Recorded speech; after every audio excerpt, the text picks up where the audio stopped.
You ready? You gonna do it right? Sure. All right. 3, 2, 1. Daddy-os!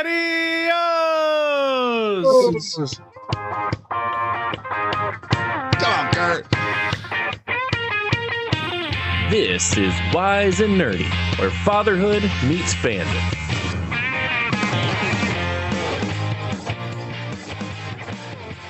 Oh, whenever your podcast doesn't start on time, yes, take it out of the machine, blow on it one good time, reinsert it. It should be okay. I'm the Rock God of Podcasting, Charles McFall, and we have Random Kid's favorite VO by Kurt. Hi. I'm with you. I don't know why you're his favorite either. I should be his favorite, but whatever. And then Joseph _Ard. Howdy. That's weak sauce. So look. You can put your head down all you want, Kurt. But when we go to that sold out arena and 10,000 people scream "Daddy O's" with us, it's all worth it. All worth it in the end. You know that we don't have access to the multiverse yet, right? Yet is the key word in that phrase, sir. You know.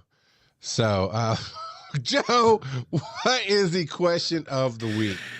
The question of the week is, what's a weird food that you like?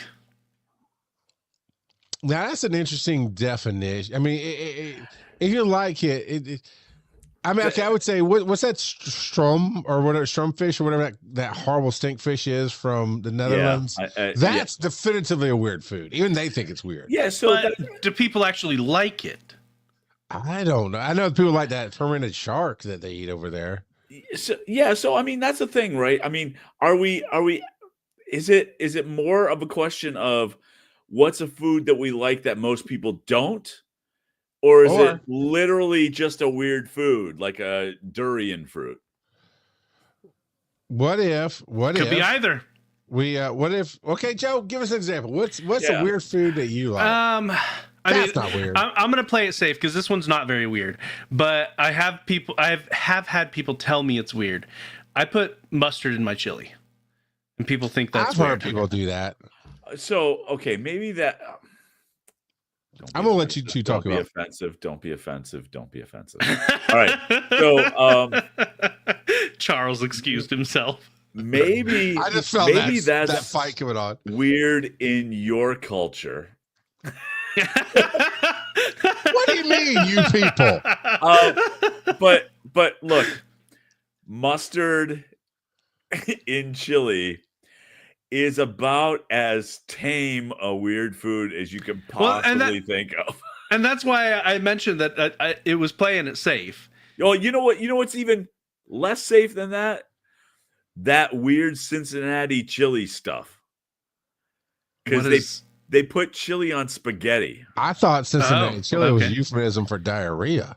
No, that's something completely different. I mean, not for this show. Something that I've tried before, and I've only had it once, but I didn't hate it, was I was at someone's house and they made some venison chili and some cinnamon rolls, and they told me to dip the cinnamon roll in the chili. Told this story. I had the same face, Kurt. I was like, apparently that's maybe a thing in certain parts of the U.S. I've never heard about that. I have made venison chili. I might be down with that.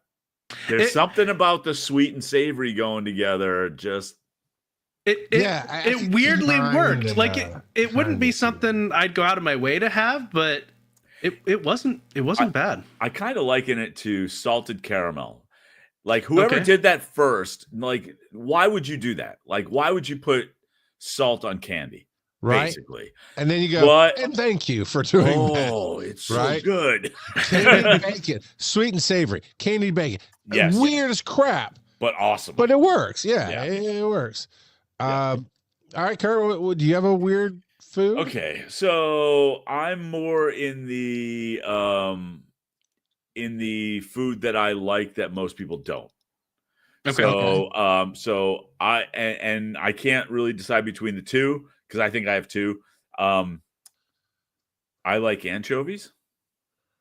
Can't say, I've Okay. had it with like Caesar dressing, but I can't say I've had them. I will have an anchovy pizza if I have an opportunity. I couldn't do that only because that was the stink pizza throughout the 80s in every cartoon. Anchovies. So I just believed the hype. It's like, no. Well, I've never tried anchovies other than, like you said, in Caesar dressing or something, but I've never tried it by itself. Yeah, so it's salty, but the fat in the pizza cuts into it a little bit, and I love it. It's not great cold pizza. Ooh, it sucks cold. It's terrible. But the other one is liver. My dad was a big liver and onions fan. I hate onions. I hate onions, but I like liver. I would eat it as a kid, but I always had to have ketchup to dip it in.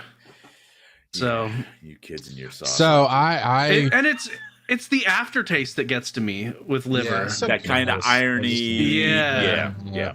I get it. It's what I imagine deer heart tastes like when you watch the movies and they rip the heart out and take a bite. So I can't do it.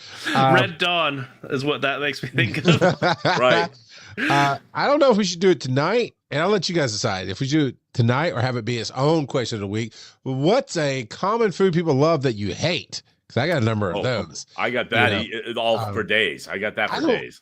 I eat a lot of ethnic foods. Like I love food from all over the world, and like squid, aliens. Like to me, squid and octopus are aliens.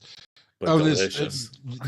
So delicious. Even when you make it in a weird way, like I ordered it the other day, and instead of being like the rings or whatever, like I'm used to, it was full on little quarter-inch pieces of tentacle. Yep. So good. So good. Would you eat it? The ones where they basically they kill it and it's still moving on your plate? I don't know. 60% no, 40% maybe. They chop the top off and then they drizzle a sauce on it that causes the synapses to fire, and so it's still moving. So it's not really alive, but it just was. It was. Yeah. I might. I don't know. But oxtail pizza. Since you mentioned anchovy, that triggered me. It's like I love. I've not tried oxtail at all, but I have a feeling I'd like it. I had oxtail soup once. It was very tasty. We have a place up in Marietta called Grand Slam. They got TikTok famous, and that's how we found them. And their specialty is oxtail pizza, and people were driving from all over to get it. But they also have a griot pizza, which is this sausage kind of thing that's roasted. It's a Haitian seasoning dish and all this stuff. And I was like, but it was when we went out there, we tried a bunch of different, and oxtail pizza was spot on. I have a hard time eating it. Like I eat Jamaican places, when I see it on a plate as straight meat, I have a hard time with that for some reason. It's just a mental thing, even though it's the same as on a pizza. I mean, it really, but yeah, it's that. And what's weird for me, done it since I was a kid. Don't know why, but you triggered Joe with the ketchup and the liver. To this day, and I like eating peas, but I don't know, they're just so boring or whatever. I put ketchup all in my peas. I know. Every last person that's ever seen me do it, it's like, what are you doing? Like, since I was a kid, I've done it this way. Just leave me alone. Apparently, when my mom was pregnant with my older brother, she would get cravings for green beans with ketchup on them. I don't know. Oh, and I really won't eat tomatoes, but I'll eat ketchup. Well, it may as well be a different food altogether. I mean, it's texture for me with the tomato. I can't. Me too. Oh, mushrooms! I don't do mushrooms. No. All right, welcome to the solo show, because mushrooms are God's gift to all of us, and they are amazing. And terrible. I had some mushroom coffee the other day. It was great. We're growing mushrooms in my kitchen right now. I love even the weird ones like lion's mane. Looks like alien brains, but I love it. I love all mushrooms. Yeah, it's not for me. I even tried giving mushrooms a chance again last summer. I bought some portobellos. I bought some other ones. And I said, I'm going to cook them up. I'm going to make stuffed mushrooms. I'm going to just do what I can. Nope. Tastes like dirt. I don't like it. I've wonder if given that's it like a try cilantro a bunch thing. of different times. It might be a cilantro thing, maybe, where you just Because that's what I hear. Either people like mushrooms, like myself, or it uniformly as they taste like dirt. well, and it's the taste is meh to me, but what really gets me is the texture. To be honest, Yeah. I don't care for the mushroom get texture. And oddly, and people have heard about my issue with food textures as well. Love mushroom texture. Love it all day long. Know what I will get out of it. Yeah, I want mushrooms in everything just about that I eat. I wish I did like them. Whereas I think you and I are polar opposites when it comes to olives, right? Because you hate olives. Yeah, that's on my list of things normal people like that. See, I cannot stand olives. See, They're I like love rotates. olives. Gross. I love olives. No. Olives is all that is much like avocado and some other I can't even remember right now, but it's propaganda by Big Olive. I mean, yeah. Oh man, this conversation is making me wanting to go out and get some jalapeno stuffed green olives. Those are good. Yeah, they'd be fine if it wasn't for the olive part. That's like taking a turkey or taking a duck and stuffing it into a chicken and stuffing it into a baby. What are you doing, Joe? Jalapeno stuffed olives? Yeah. Why ruin good jalapenos? Yeah, exactly. And the fact that you have to just stuff things into for people to eat them is a problem. I love all kinds of olives. So one of the things I've been eating a lot lately is a Greek salad with Kalamata olives, feta cheese, and imitation crab on it. Yeah. Okay, you crab I'll take, but and the feta is good, but oh, you don't like feta either? No, it's too close to blue cheese. Blue cheese stinks. Yeah, I don't care for blue cheese. No, it's terrible. But feta is just salty cheese, like ultra salty cheese. It really tastes nothing like blue cheese. But I concur. But I understand ish. Yeah. Now I like a good charcuterie, but you got a charcuterie, or as some people in Florida say. The cool kids say charcuterie. I get it. You really like your adult Lunchables, okay? Yeah,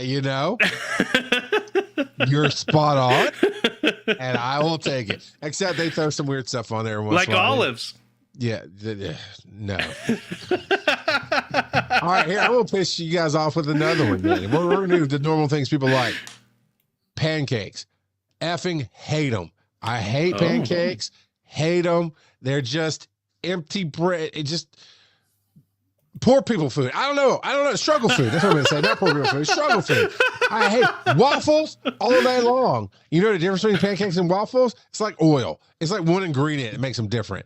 But it's enough that I'm like, pancakes just, no. Just don't even, why would you offer me that? Just offer me burnt toast instead. You might as well just piss on my grave. What are you doing?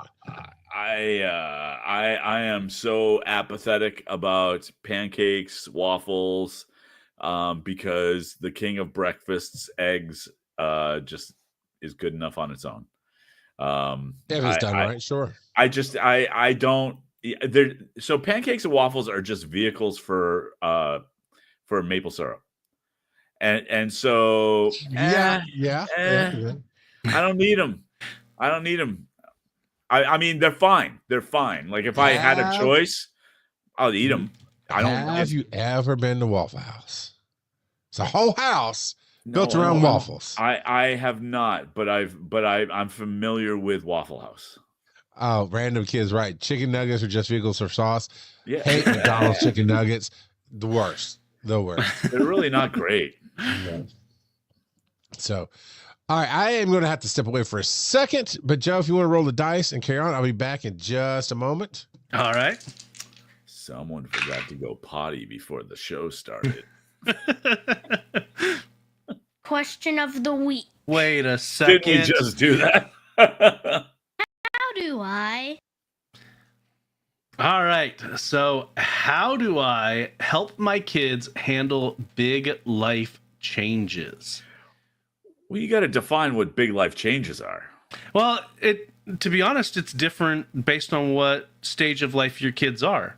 So like for younger kids, moving to another room or switching beds could be a big life change. Okay, so right there though, so you're talking about big life changes from their perspective.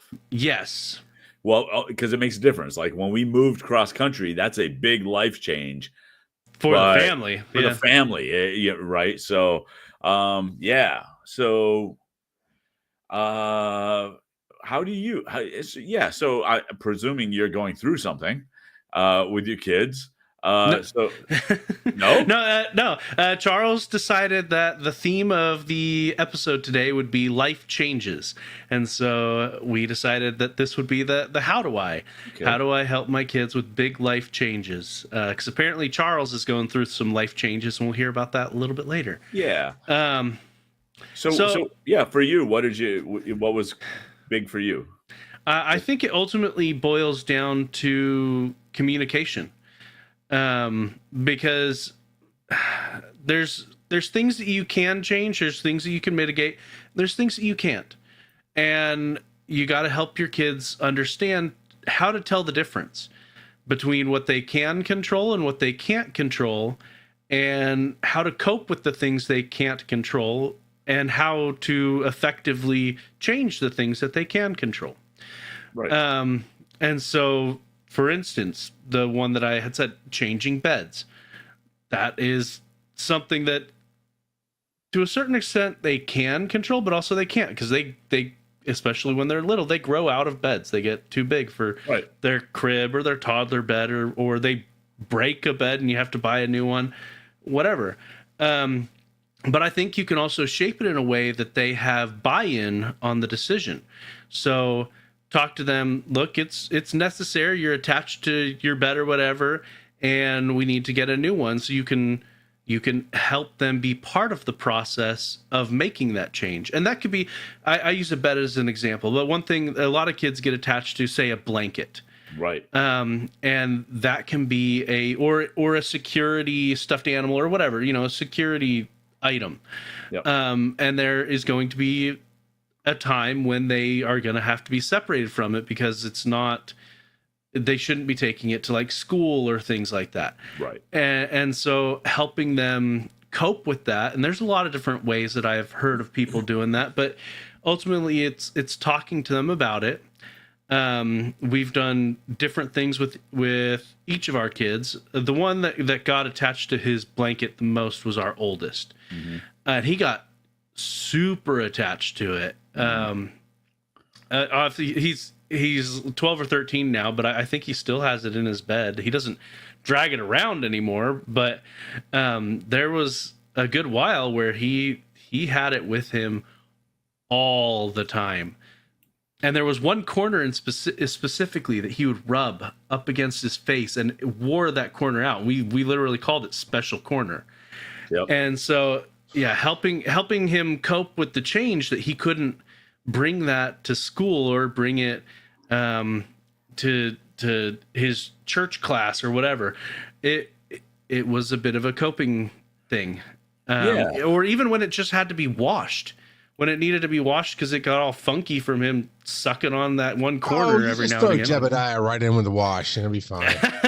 And so it like I said, it ultimately, the way you help your kid handle change is through talking to them about it and helping them find good ways to cope, good coping mechanisms. Yeah, I mean, I think that there's to your point, I mean, communication, yes, I think that's just kind of a universal. There has to be good communication.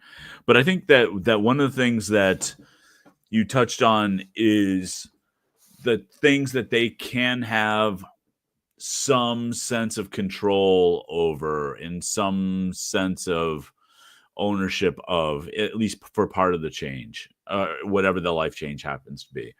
But there are those big decisions that more happen to them, which they don't really have a say in. And again, communication is still of the utmost importance. And so, but then it becomes, have they been heard? The decision may not change. Nothing may not change, but have they been heard? I'll give you for instance. When I moved to California this last time, the kids were young, and I sat them down and I said, "So here's the deal. I have a job opportunity out in California. We have to move, which means starting a new school when we get there. How do you feel about that?"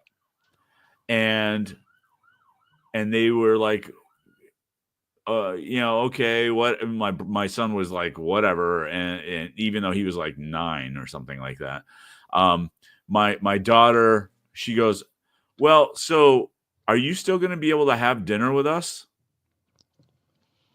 And I went, "Yes, no question," because that's all she really cared about.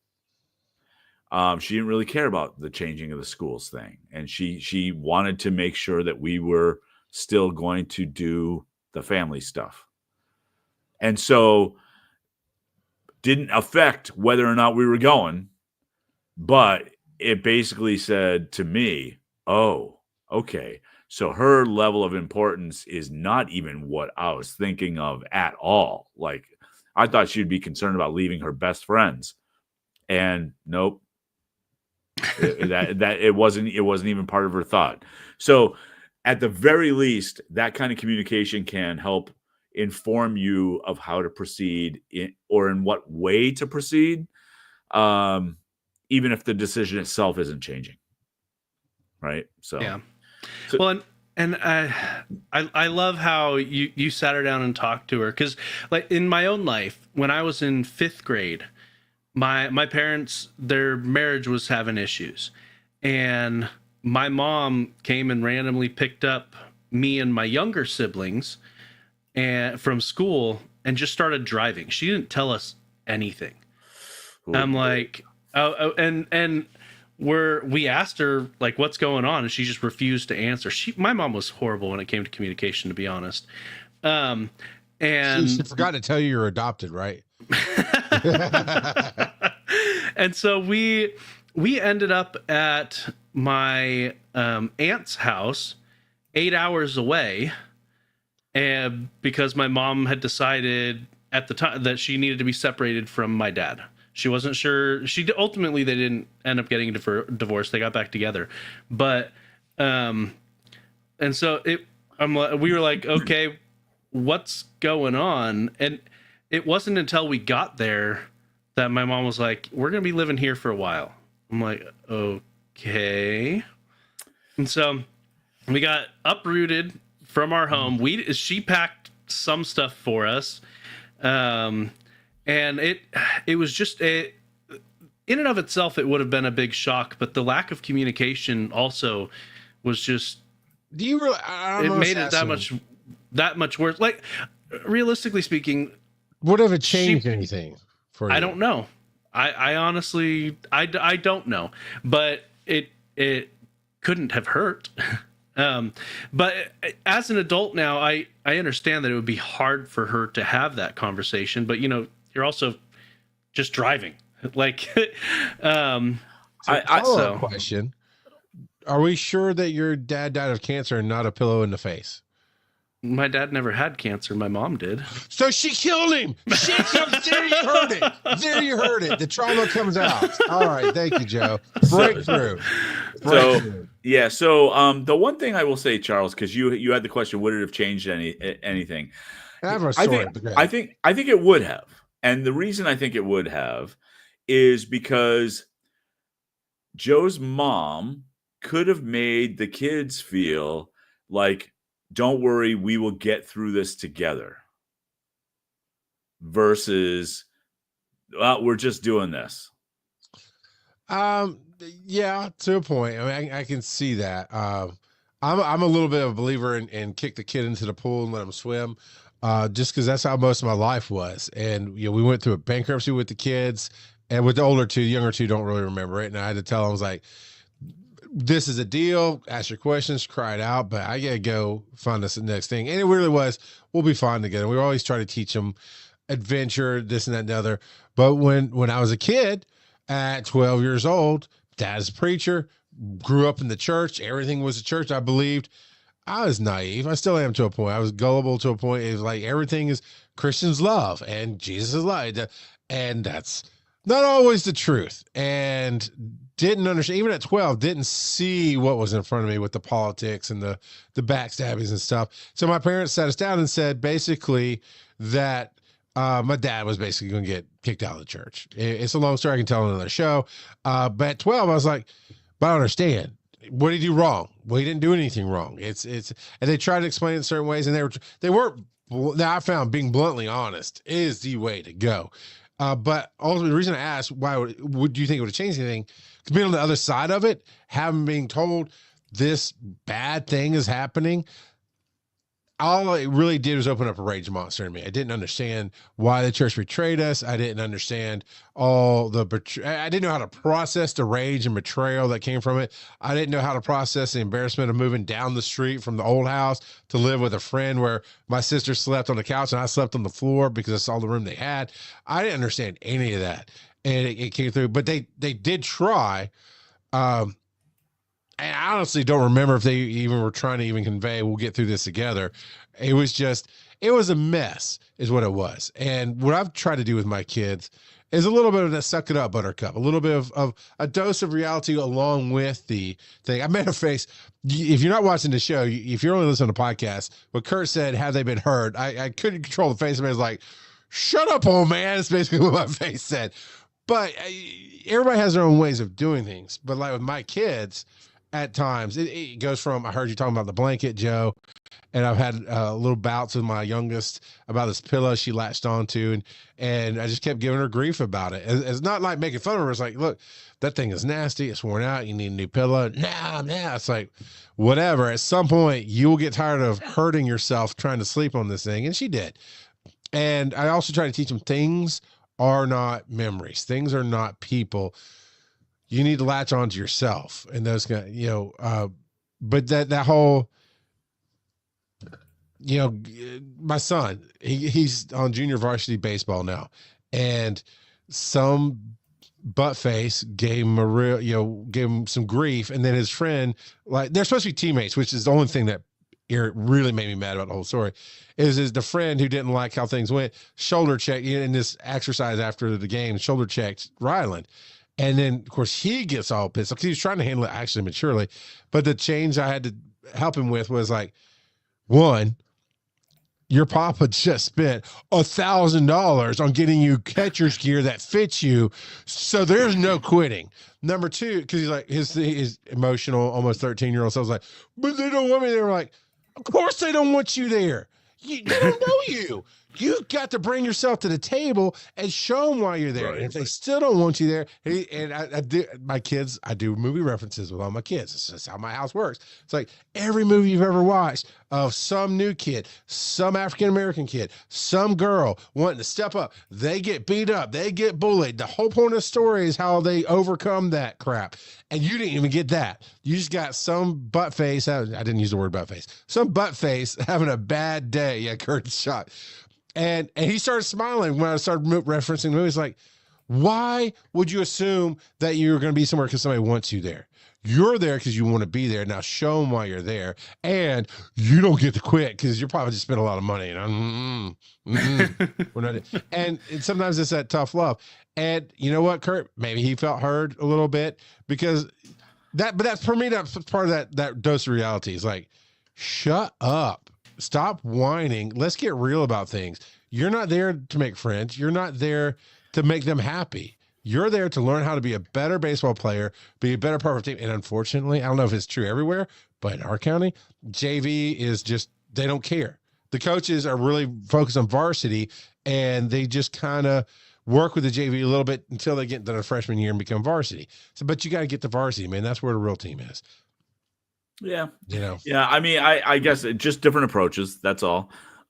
Yeah. I think that there's no reason not to be empathetic to the kids while still maintaining a level of control and just saying, I don't know what we're going to do. And like, clearly that's not, nobody's saying that here, but yeah. But I think, I tend to err on the side of empathy and compassion. And that's a good way to, if you're going to make an error, because you said error, make an error. If you're going to do that, then make it on that side of the coin for sure. Right. Well, and how you react, the energy you put out, your kids will more often than not mirror that. Right. Yeah. And actually, I did in that conversation for the first time in a long time. He broke out his answers, and that's literally what he does. And engaged a little bit. And I said, and thank you for getting your head out of your butt and stop giving me that answer and actually talking to us. Because that's all I ever want. That's all I ever wanted from any of the kids is, I'm not asking you to agree. Sometimes you're just going to do what you're told, and that's something you forget and you lose sight of. But secondly, I gave a speech about, do you feel good about it? I've tried that over the last couple of years. Hey, do you feel good about that decision? You feel good when you say, oh, they don't want me there? Oh, no. It's like, so you chose to feel bad today instead of to go and exercise and try to feel good. But you talked about giving them a choice. So I really focus choice with the kids. Like we had a similar situation. You went bankrupt, moving houses. Well, you had a job offer, went across to California. We didn't let them help pick out the house. We didn't let them have any say in any of that. We had to go do what we had to do, but then we let them pick out decorations for the room. They get fresh start. We told them, like, here's a fresh start. Here's a fresh new thing. And all of their lives, I've really tried to let them understand there is no such thing as permanence in this life. There just isn't. Some people are fortunate to grow up in one house their entire life. They inherit it from their parents. They hand it off to their kids, but that is very rare. And even then, that house is not the same, right? It has changed over the decades. So I don't know. Joe, all I really want to do right now is just show up at your house, pick you up, and just drive and not tell you a thing about where we're going. Just to see how, and just record the whole thing just to see how none of you get before you punch me in the face. Say pull over. Oh, man. Dark times. Dark times. Is it dice rolling time or we good? We can roll dice. Let's do this. Yeah. Daddy, tell me a story. Oh, Bob. Thank you, Bob. So the theme of tonight is everything changes, right? And I've been building up to some changes, and it's starting to land, and it's a little interesting, and it's nothing is consistent in life except change. And sometimes it's little, sometimes you can see the next few steps, sometimes it's easy. And in this case, I've been running an ambulance company for 5 years now. And that was a big change because I never wanted to do that. I was teaching at an EMT school. And before that, I was hustling and everything else. But during that time, my partner and I came up with the idea for One EMS. And it's been frustrating up and down because I told him on day one, when we came up with this idea, we knew this is going to be, for our lives, this is going to be an idea that changes the world and our industry and our realm. With his insight and his, he likes the politics of things, so he could deal with that part of it. And I like the boots on the ground and the education and opening mindsets. It just works. And every time we tell somebody about this, that's in EMS world, their eyes are like, oh my God, here, let me give you this information. Let me give you this. But it's been years coming because on day one, I said, we need to find a new COO for this company because I cannot do both. I don't want to do both.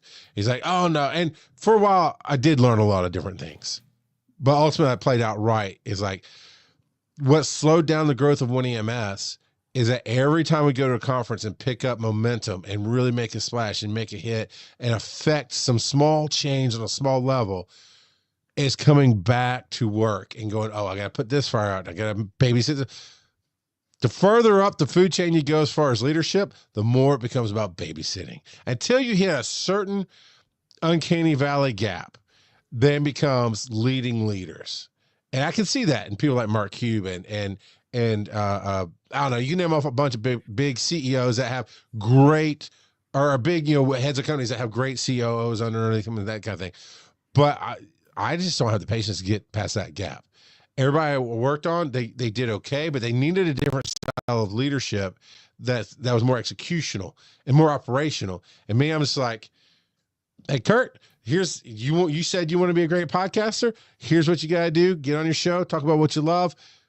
Boom, you're good. Great to, whatever. And then I need you to go do it. More of a consulting kind of coaching than hey, Kurt, you work for me. I'm going to need you to show up every day and edit this video and get this audio to, and that's what I mean by babysitting. It's like, hey, you were supposed to do this last week. Where is it, kind of deal. And so last year, about halfway through, just because I still don't know why, and it's not like we've sat down and talked about it, but for the first part of the year, me and my partner were just grinding. We weren't simpatico. He owns those companies, so he's always treating me like a partner, but he was my boss there. And it was just, we weren't talking, something was off, things weren't right. I was doing the best I could, and I kept getting grief about why aren't we pushing one EMS more? And I've pushed back. It's like, because I have 15 fires to put out, because I keep having to change this. I keep, and then in the halfway through the year, things just broke. We got some mindset change happen. We got some other changes. And I think that started the path of going, okay, I think he realized, not because I was resistant, but because he was seeing things that he thought should have been obvious to me that I'm not seeing, because I'm looking at 15,000 other things and I expect this job just to get done. And I think that started the path. Then we got to November, started really seriously talking about what EMS would look like. Cause he was like, I could pay you 20 grand right now. I was like, yeah, nobody can live off of 20 grand. I mean, it was not being mean or anything. But he's like, I mean, honestly, if you were to leave the company right now, I can write you a check for $20,000, but yeah, dude, I don't know how we make this happen financially right there. But then we got a grant writer and we started going through that and then, man, the dominoes just started falling into place. So by the time we hit the first of the year, I was handing off the chief desk to somebody else for part of the company, and taking on the parts of the company that I liked and freeing up my energy and my headspace and that kind of thing. And then One EMS really has been starting to take off. In fact, I've got an email to check since the show's over that we potentially have our first sponsor dropping in money. And so we got this grant writer who she didn't just write the grant. Because she just loved what we do. We worked out a deal where she is submitting the grants for us, and because she knows all the systems, and we let the experts do the expert things. And I kid you not, I have lost so much time having to still fix a few little problems over at the ambulance, which I'm still wearing their logo tonight. I came in late from work, so we're doing the last handoff tonight, so I had to come straight into the show basically. And it's just becoming more and more clear that I need to be here in the studio because there's paperwork I have to do. I have to file stuff with the state. I have to learn how to manage classes and all the paperwork. I have to watch actual classes on how to run a school according to the state. And while I know a lot of the stuff, it's a lot. And then just going and getting the money and getting the partnerships and everything else that goes in. And I love that he sees it, because I'm about to get to the big change, scary part, because he's all supportive and like, hey, not going to lie, little side note, today's meeting, we have we call it the statewide, because we have bases all across the state in Georgia. And so that's the one meeting we all come together, talk about the numbers. And I run that meeting because I know all the text. I'm putting up the screens and pulling things in, all that stuff. But we're talking about the numbers and profitability. And what hurt my feelings a little bit was my replacement, who I picked. I mean, as soon as I saw his resume, I was like, no, this guy's my replacement. He's killing it. He's freaking 24. And I'm like, dude, but desire is everything. He wanted, I don't know from what age, but he wanted to run an ambulance company. He went and got a master's degree in running ambulance company, like literally in ambulance operations and ambulance finance and all this other stuff. But what hurt my feelings was he is the right choice, because all of a sudden, all of my former bases, profitable, where we struggled all through last year, and it was ups and downs, because I'm about people. And if the people will listen to me and do right, we'll be profitable. But this kind of business needs somebody who goes, we're going to be profitable, and either the people will get right or they'll get out. And that's a big overview. Anybody wants to talk profit versus people, I think that'd be a great discussion later on a different show. But for this, I was like, good on you. I mean, I told him, I was like, you're doing a great job. I know you're stressed out, but he's putting money on the board. That was always there. It just wasn't being done right, because not that I mismanaged. I'm not that guy. I'm the dreamer. I'm the builder. So this really, I mean, the more you keep talking about it, the more that In the company that I'm in, we follow a system of Sure. managing the company, and it's actually called the EOS system, the employment operating system. It's a gimmicky management thing, but Sure. the way it works just works. But one of the big tenets of it is putting the right butts in the right seats, Yeah. right? Yeah. And so, to my mind, from just hearing you talk, you weren't in the right seat. You just weren't in the right seat. At the last year, absolutely. Building. I'm a great builder. I build communities. I first 4 years, I was the right seat. But once we became a big corporation, I need to get off that bus. But that just speaks to the fact that new seats become available, and Yeah. the seats on the bus change, Yeah. right? And Yeah, I've heard the so bus metaphor before too. Yeah. and so we spend an awful lot of time making sure we've got the right butts in the right seats, and Good. so 'Cause that's important. yeah, and and when it comes to managing people, like you, I focus very much on the people, but I don't focus on the job itself. And what I mean by that is, I had a manager years and years and years ago who said, "Okay, so do you want to be the supervisor or do you want to be the manager?" And I went, Right. "What are you talking about?" And she said, "Here's the difference. The difference is a manager manages people. A supervisor manages jobs or projects or work, the work, really." And from that point forward, I took it, and I've been operating under that understanding. And So so, which one are you? a manager, Yeah. 100% a manager. It's interesting And- because from the concepts of it, Mhm. I've always conflated and flipped the two. Like, I want to supervise people. Same principle. I want to connect with the people, and the people do the job.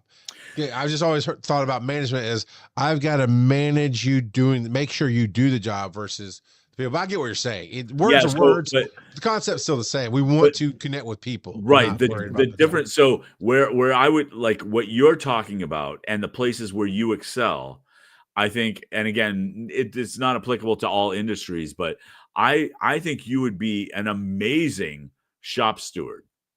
You're on the floor Yeah. making sure Yeah. craft Oh gets yeah, done. yeah. So right? when I did AV, I was the lead every time at the hotel because of that. I run the show. I get the right people in. They do the job. Yeah, Yep, I yep. get you. Yeah, I don't want at all to deal with the minutia. I don't want to deal no, with the right? day to day. Yeah, I want to same. deal with the people. And so, like, honestly, one of my big things that I had to do, because we have what we call rocks, which are like these bigger projects that happen once a quarter. And so one of my big rocks is I just finished developing our employee enrichment plan, which is how do we improve our employees? And it's very higher level, has little to do with their jobs themselves, but it's Right. how do we improve them professionally so that they develop better skills? How do we develop them from a company standpoint? What does the company need? What holes does the company need to fill? And then how do we develop them personally? And so, literally, the question that I ask every person that I interview, even before they become an employee, is, in 5 years, and you've been working in this industry, what would you like to be doing? What is your ideal job? You wake up in the morning, you come to work, and you're working your perfect job. And I said, the only stipulation is it doesn't have to be related to anything this company does. And so for me, one of the things I've always told my boss, my best friend in the world is my boss. I said, my goal is to make enough money with my voice so that I can quit this job. Yeah. And but putting that out there and knowing that, what can happen is, like, if somebody said that to me, what can happen is I can say, okay, so Joe, let's say you're working for me. You say you're a programmer right now, but you say, I would love to just do podcasting full time. So I might be looking for opportunities like, what? It's not really podcasting related, but you can use your voice. We have a customer who needs an automated attendant being recorded, and we can contract out for it, or we can hire you as a subcontractor to pitch it, and provide opportunities where it's applicable. But just like, okay, so what kind of things can we give to you that may help you achieve your goals? And so we're very, very, very people focused, and the job is almost secondary. And honestly, that lends itself to another talk at another time of I see things, where the path diverted in the company, because we were like that when I was building. But it did lead me to the opportunity, because it said then you got to find another CEO, COO. And because I know me.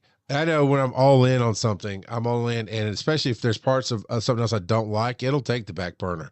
There's parts of Dragon Con I don't like, but it always takes the front, because it's 90%, 90% of the time it's 100% of what I want to do, type of deal. And so the big change right now, I want to know how you guys kind of cope with these things in your life, is I'm being offered to be a contractor right now with these ambulance companies and focusing on one EMS. One EMS has not brought in a single dime yet.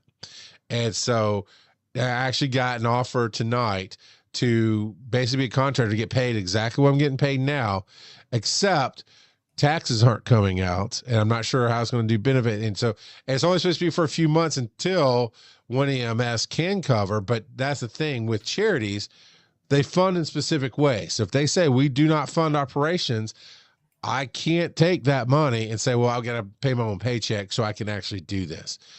So I'm not sure how that's going to play out. And that's the scary part, is they'll extend it out and whatever, but it's like, okay, I'm getting what I wanted. I want to do one EMS all the time. I want to get back to doing my media, using my voice, creating, leading, talking, all that jazz. But I also know I'm in the midst of fixing my taxes for this year, fixing being a loose term, because I got some stuff off and whatever, but I have a mix of self-employment and employment. Yep. Well, I go contractor. I got to make sure that doesn't last super long, because there's going to be enough money that taxes have to be paid next year on it. So it's a new world without knowing all the steps, because I know there's a great potential of money coming as far as funding one EMS and doing all that stuff, but it's not there yet. And it's like, well, if this takes a year for it to get there, what am I going to do about those taxes? Because actually, technically, the amount that I'm going to get paid as a contractor is my bring home amount currently. Yep. And which is after taxes. So I don't know. I haven't told Erin yet. I mean, she knew stuff of this is coming in, and she was happy that I did the handoff today. So no more worrying about the day-to-day operations. Like you said, Kurt, the minutia of all of it drives me nuts. I get to sit here most of my time sitting on my 3 screens. One of them always have an anime up on the screen. The other 2, emails and learning and editing videos and doing more content. Whew. But it's a whole new world on the function of the pay with that. I mean, it's even different than the hustle, man. When I was on the hustle, I had to take care of my own taxes, but I was only hustling 30, 40,000 a year.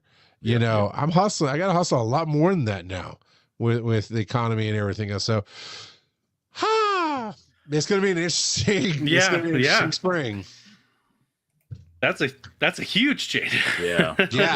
And it's not, I mean, it is my choice, but it's not like I have a whole lot of choice in it. It's like, if we're going to make this happen, it's that fortunately it's not this, but it feels like that entrepreneurial moment where they always look back and say it was make or break time. I had to dive in or give up. Right. And I'm never going to give up, but it is scary to dive in. So I actually have that safety net of my partner funding me from the EMS company. And because it's an actual 501c3, it's a donate, there's write-offs, there's all kinds of stuff that benefits him. And actually he's paying me less because he's not having to do taxes and workers' comp and all that on me. but it is a bit of a dive in. Yeah. Yeah. It's, and if you're doing that, just put aside some money. You kind of have to, because otherwise the back end is not fun. Yeah, we always want the back end to be fun, don't we, boys? The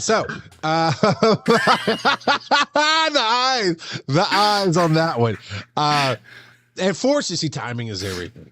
Unfortunately, my wife's inheritance from 2 years ago finally came in, and she finally got that cashed out. She's got some plans, and basically is paying off some debts. And Great. so I've talked to her, like, okay, cool. One, she's put a lot of money away in savings, which is a good breathing moment. And it's like a non-touchable CD kind of savings. But I went, Russ, I read a kid says, I did not have that on my bingo card. Then you didn't pick the right. You picked the Joe Hard bingo card. You didn't pick the Rock God bingo card. But I always believe in where I'm going. I always know where I'm going. I always know, no matter if I can't see that next step, the step is there. I have fallen a few times. I've never fallen so far that I could not pull my family out of it. I was smart like that. And when we pay off the debts with the inheritance, the money it's going to free up, at least 50% of that has to go into savings, is what I've talked to her about. So, because she's got her plan to spend the rest of the inheritance after she put away the savings. But this is, okay, we're freeing up bill space. Let's pay ourselves as a bill. And that should help, Kurt, I think. Yeah, I think so. Yeah, just because, again, only because I'm ultra sensitive about it, because I'm dealing with a lot of financial issues right now. So pay yourself for taxes. Yeah. Yeah. Joe, any advice? Pray about it.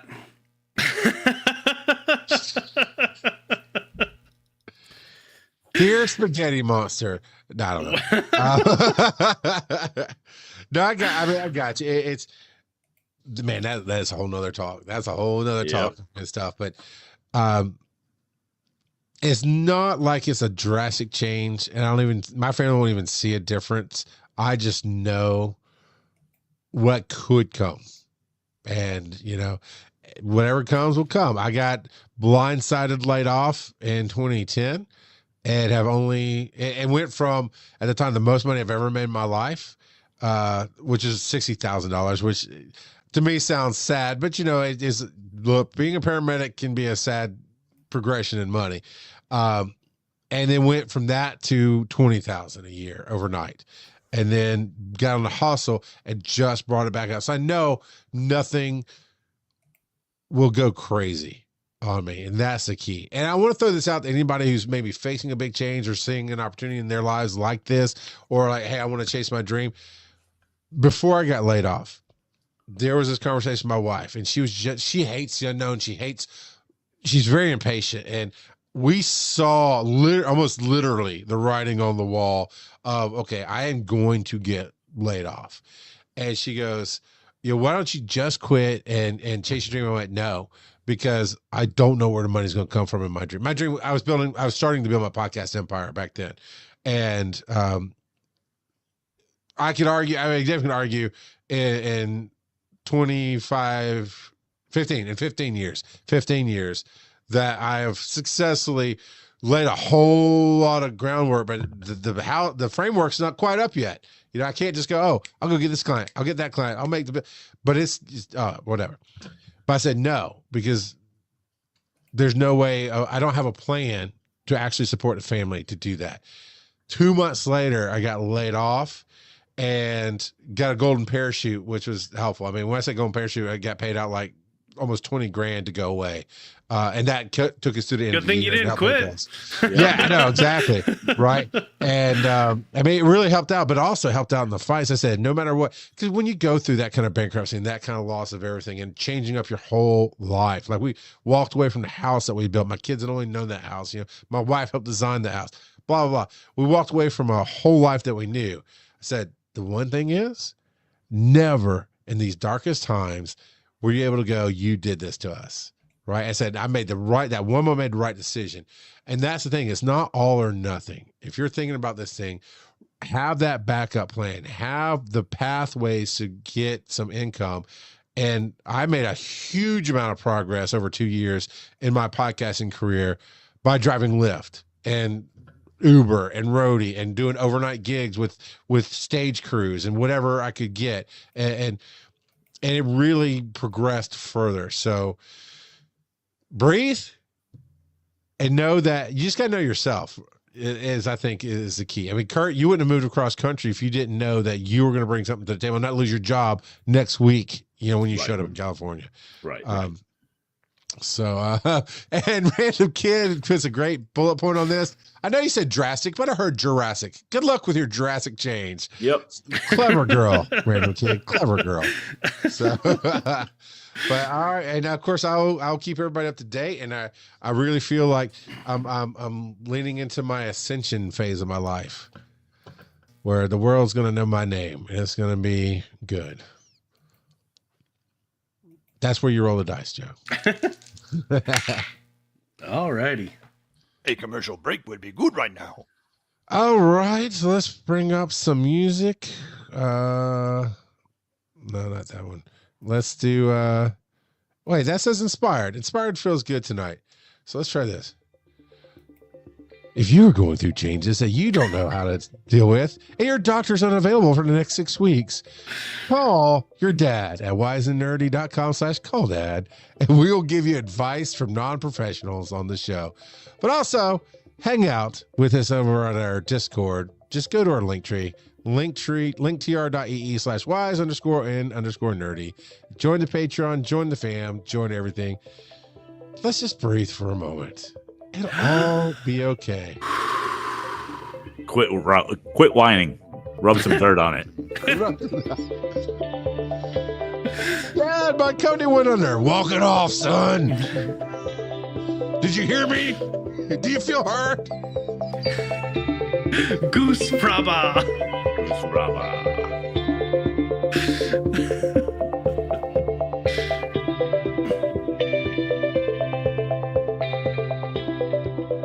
Okay, I hope nobody's listening to this late at night and that just like started bringing their serotonin levels down and they're working or driving.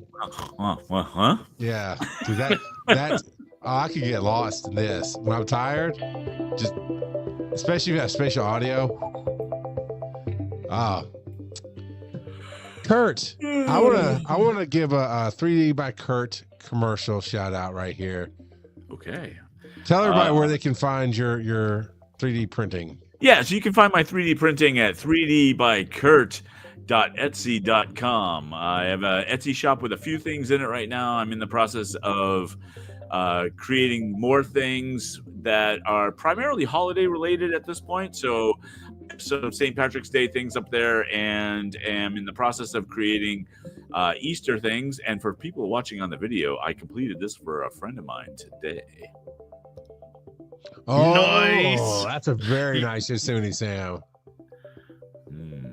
So, so I'm having a lot of fun doing it. I'm really honing in on what I think my niche is going to be on Etsy for that.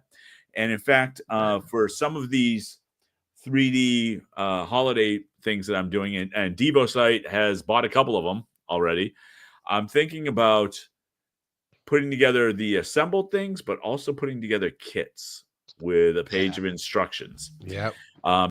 Because there's something about putting together a model that's also fun and satisfying. Yeah, you could even print them just monochrome gray so somebody could paint them if they wished. I could do that, but I have no interest in that. Fair enough. Only because I really want people to be able to, if they want to assemble it themselves and save a little bit of money, cool. Here are the instructions, and it fully color, fully printed type of thing. I could do the monochrome thing. They could also commission you to do that. It's like, hey, that's different. I mean, you don't have to make them. The commission thing is way different. So I'm still having a whole lot of fun with that, and people are buying things slowly but surely. I've just got to fill out the Etsy, and so pretty much every waking moment when I'm not podcasting or doing my day job or voiceover, I'm doing 3D stuff. So yeah. Joe, this is the point where we talk about the future question of the week. I don't know if we want to ask this one, son. This is a little touchy. Touchy. All right. So the March 20th question of the week is, what's the worst thing you did as a kid? I like it. I'm actually going to check my calendar because I think I'm off the show that week. Legitimately. Nope, it's the following week. You're here. You're out on the 27th, not the 20th. Nice. Joe. All right. I don't know, man. Do we have any voicemails? Anybody answering the question from tonight about the food? We don't. Casey, what's up? I don't care that it's 200 degrees Celsius in Australia. You can call in a voicemail, sir. And full run through. We're And watching Devo your site awesome- and civilian and all the peoples. Okay, everybody. No, Devo's here every week making comments on Patreon. I can't call him out. He's going to be paying my bills for the next couple of months. You know what I'm saying? So, but yeah. Everybody else, the nameless that are out there listening, we got hundreds of downloads in every show.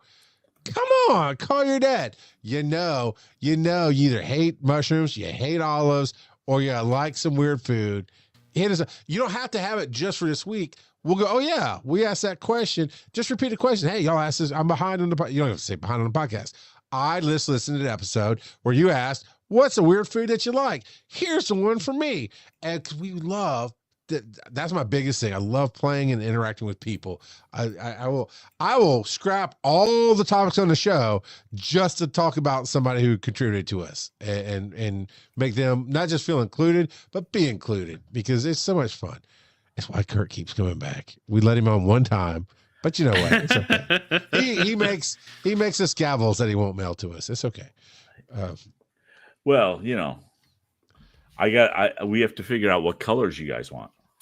I'm legit thinking for me, Daredevil colors, but we'll see. But yeah, man, and maybe at some point this year we can get a Wise and Nerdy Etsy store up because I'm designing some enamel pins. You can make the gavels. Joe can ship them. I don't know. When I say designing, I mean John Devo's site helped me out with dude, did you guys see that coin he made? So good. Anyway, I digress. All right, so we got no speak pipes because people just don't love us anymore. And that's okay. True. Well, they love me, but yeah, that's true. Random Kids here for you every week. Yeah. And I do say this: if you're getting a laugh out of this, money is always nice, right? Patreon is great, but what is even better is just sending us an email or a message of some kind, voicemail. Jump in, tell your friends, hey, check out the show. It made me laugh. wnnshow@gmail.com. Thank you, Joe, for popping that up. And you can email us. But seriously, telling others about what you love about this show, even if we will never hear it with our own ears, it matters. We can feel it. We can see it. We love that interaction. And I know I was only half joking when I talked about hitting that arena and playing to 10,000 people, because I think we can do that, because I think we could touch lives that way. It'd be fun. So Kurt does not want to. Kurt says no arena all over his face. I do Dragon Con either, so it's okay. Oh, that's not even fair. I think I would have no issue with doing an arena. If we're doing a show like this and we're dealing with that, and we have a lot of people who are there actually to see us and not because they got free tickets from the dude at the strip club. Everybody's got to start somewhere. I know, but I think that I think doing the live show thing is probably the most fun. So, yeah, so no, I agree. And I will say the first time that we do a show that we can sell tickets to, and we have merch, the shirt's going to say, "I got my tickets from the dude at the strip club." And it's gonna have like a 1940 style art with some guy handing out tickets. Random Kid, that's good wisdom right there. Never trust strip club sushi or any food whatsoever. True. All right, roll the dice. Bad dad jokes. Sweet. Your favorite, Charles. Your absolute favorite. Charles was telling bad dad jokes in the pre-show. That is not the exact truth. That is only part of the truth. If you want to know what I really said, that you have to go to patreon.com/wise_in_nerdy and you'll hear. But we talked about solo leveling. We talked about bad dad jokes. Joe talked about in vitro whatever IVF stories. It's crazy times, man. You get so much different content on the Patreon show than you do on the main show. That's true. And Kurt walked into a hornet's nest. Yeah. I didn't even hear the IVF story.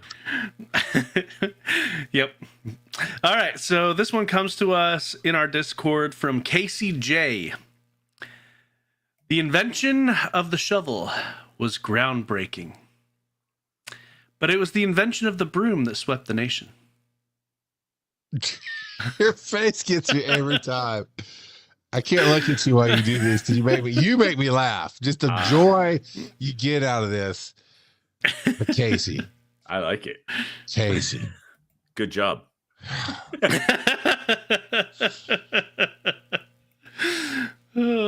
I think Casey needs to make it up to me by bringing 2 friends to the show next week and have them listen. That's all I'm saying. Kurt, do you have one that you have to get out? Of course not. No, I wouldn't do that to you. See, I don't trust any of his stories anymore because they all feel like a bad dad joke setup. Because after that one, did we record it, Joe? Was that on our Patreon feed that we recorded him telling that? Yeah, it would have been. Was it the stakes are too high one? Yep. Yes. We need to dig that up and put it out as like a bonus because that is. Not him retelling it, but the way it hit you and I both, that needs to be shared because it was like, never trust Kurt again. Right. So, but I think that's fair. All right, roll the dice. And since it's not part of your topics, I'm going to ask you, Kurt, how's the rice cooking going? Oh, it's so good. So good. I this week I started using hoisin sauce and soy sauce. I love hoisin. Yes, and mixing it all in there and with a little chicken, a little broccoli. Now you're talking. Yeah. And last week was all Mexican. I did like burrito bowl type stuff, and this week has been all Asian because it's just freaking delicious. So, in most cases, other cultures, food, worldly foods, if you will, are better than American food. But there's definitely some distinct cases where American food. I think it's just because we're used to it. Because I've heard a lot of people say that they like American food too. Yeah, it could be the novelty of it. Like go find somebody who hasn't had American barbecue. Well, that's one of the ones that's going to stand. Barbecue. Yeah.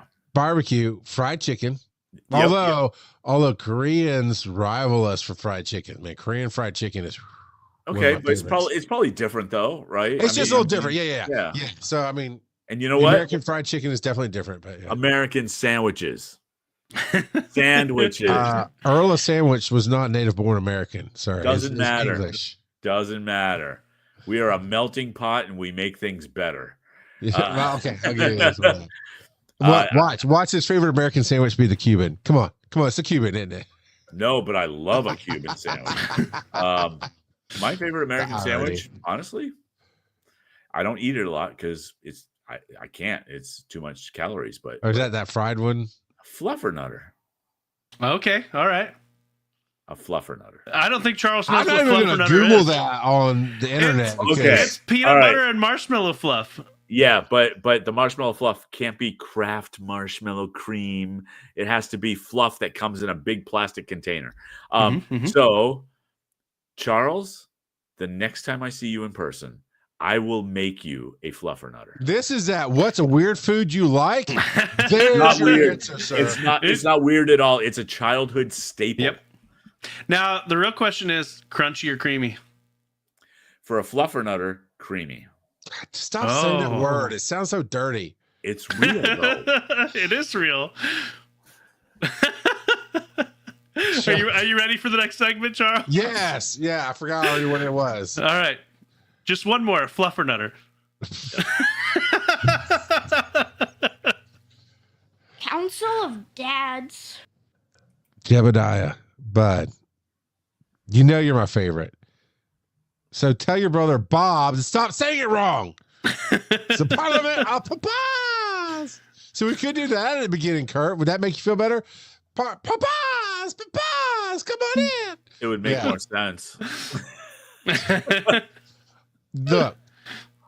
All right, never mind. I'm not here. So this came from Joe and I talking earlier. I win. About it's not a contest.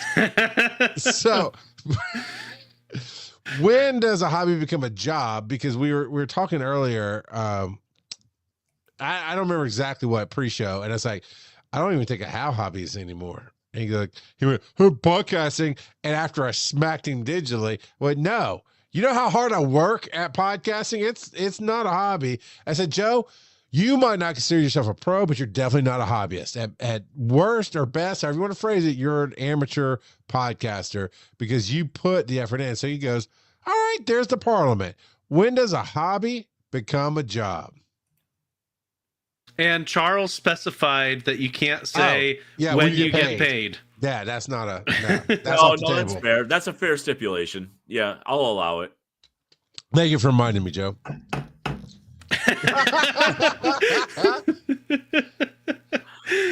Oh man. I guess it's got to be a certain level of dedication.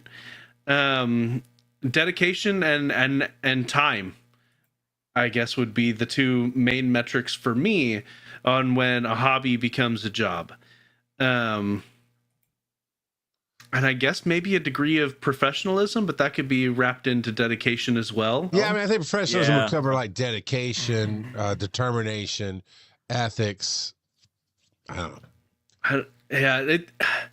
I guess it's a mindset in my mind, to be completely blunt, because there's some people that their idea is, yes, I get paid for it, but I've never thought of it as a job because it's so much fun and stuff like that. Like those kind of platitudes that you hear so often.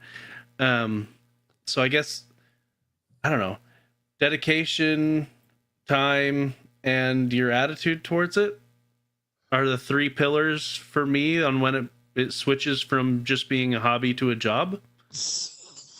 So if somebody just like golfing every weekend, would that still be, where would that level be of how are they doing aspiration? Maybe we should add aspiration into that list. But they aspire to be something better than just somebody who does this thing.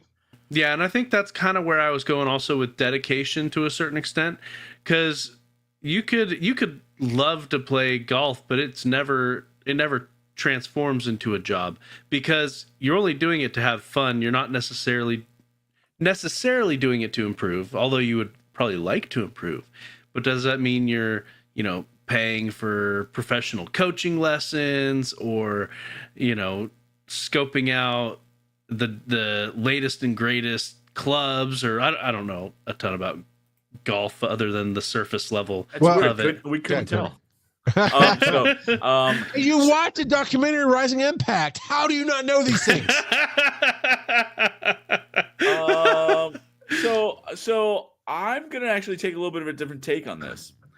I say a hobby becomes a job when you decide that you need to make it a job, and which is a little circular reasoning. But here's my example. And this is my own personal experience. As a kid, teenager, I was very much into computer games, right? And I played, and back then we were very much nerdy, like loners, because there weren't a whole lot of us. I mean, we had our core group of friends, but it was 80s, like 90s. Yeah, 70s, 80s primarily. And it was like, if you had 3 friends who were into it as well, that was awesome. And, that's a lot of people at the time. Yeah. And so I was home after my first semester at college, realizing that I wasn't going to be able to pay for it. And I was at a buddy of mine's house, and we were reading Electronic Gaming Magazine. And there was an ad in there for Origin Systems, who did RPGs at the time, the Ultima series. Yep. And I'd been playing them. And I saw that they were in my hometown. Like literally their headquarters was in my hometown. And I said, I wonder if I could work there. And that planted the seed. Literally the next day, there was a want ad in the newspaper, because newspapers were how you found jobs back then, that said hiring testers. And I decided then I was going to give it a shot. That's when my hobby became a job for me. That's When When I decided I was going to give it a shot. And so I've had that. I've been fortunate. I think I'm one of the luckiest people in the world when it comes to stuff like that. I collected comics forever. I ended up working at a comic store for a short period of time between computer gaming jobs. I have been into music and played music all through school. I worked in a traveling band at an amusement park for a couple of summers. I've been able to transform. I don't count as lucky. You've been I wouldn't say focused like driven, but you've been focused on attracting what you love to yourself. Maybe opportunistic. How about that? Because I was finding these opportunities that happened to be in areas that I loved. And so, and I think had I gone to college and finished the degree that I wanted, it was going to be exactly the same thing. I was into music. I loved music, and all I wanted to do was teach. So my plan was to make that a job. So I think that I really do believe that's part of that. And yes, the old adage of do what you love and you'll never work a day in your life. It's just like, okay.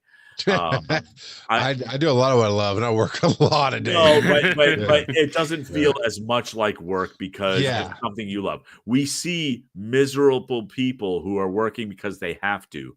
We see Joe's right there all the time. I think Joe likes what he does to a certain extent. He absolutely loves what he does.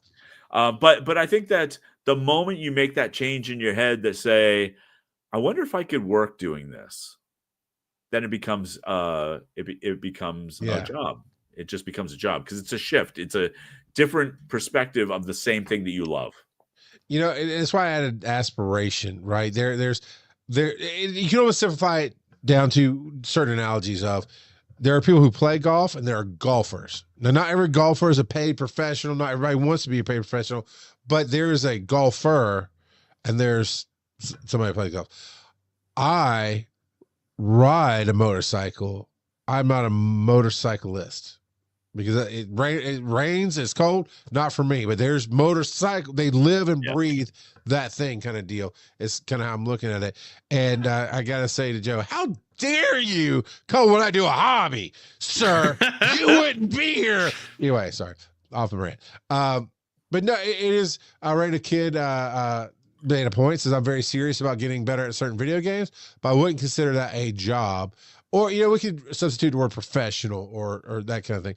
I spend a lot of time watching professionals play to see, this is also a random kid. I spend a lot of time watching professionals play to see what I can learn and try to adapt. I play a lot, but it's not a job. And I think that's something that maybe you can walk away from, maybe not.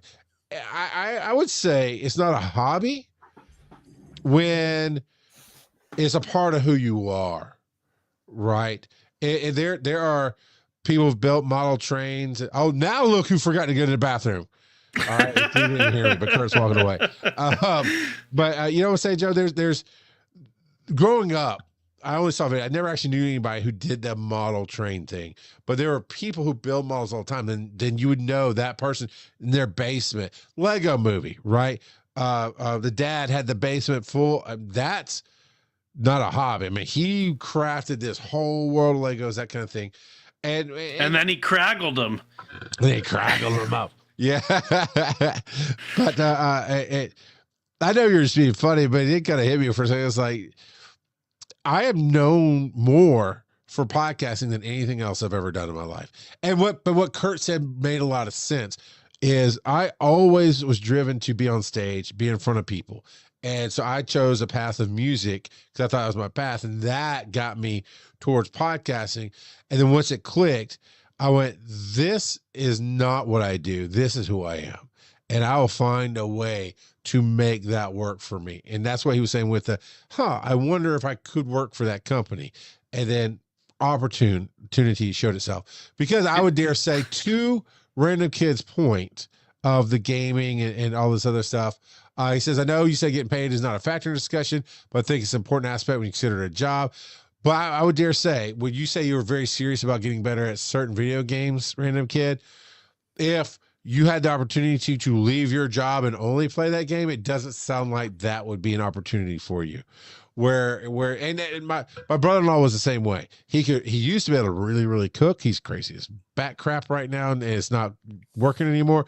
But he used to be able to really cook, and he used to be able to really, really, really, really draw. I mean, he still can. He just won't do big pictures anymore. He just doodles all the time. And it's fantastic. I said, dude, you hate your job. You hate your life. Why are you not doing this? And see, he had the wrong mindset. His mindset was, well, the second you have to do it for money, it's no longer fun. I was like, well, if you believe that, it never will be. That's on you. That's on Exactly. you. That's completely on you. It's how you approach it. This whole discussion makes me want to quote Dash from Incredibles. Hey, you guys! No, Oh, wait, that's not Dash, sorry. when he gets the super suit and he goes, it defines who I am. You know, yeah. You know, when you have a title like Rock Got a Podcasting, it defines who you are and everything that you do. You just may not like the definition.